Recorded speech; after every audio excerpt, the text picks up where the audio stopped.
Ένα πανέμορφο ζυγναγριδάκι. Με σλό, παιδιά.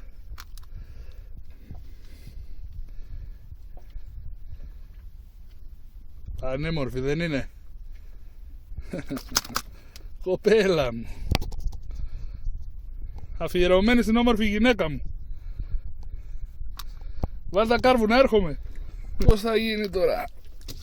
Δεύτερη στη σειρά. Δεύτερη ομορφιά. Το δίδυμο της Συναγρίδας σήμερα. Ρε γυναίκα, τι έγινε εδώ? Θα φάμε τη μικρή για τη μεγάλη.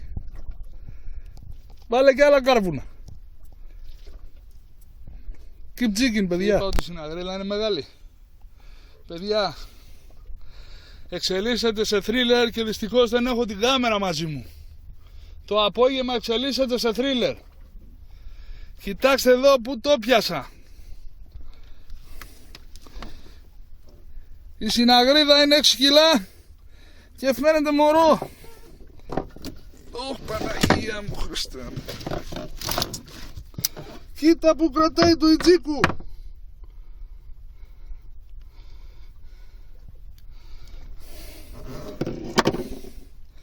Ω Χριστέ μου.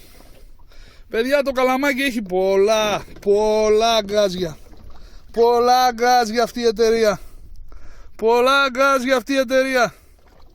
Maxell και πάλι Maxell. Risky Player και Transformer. Και με 0.23.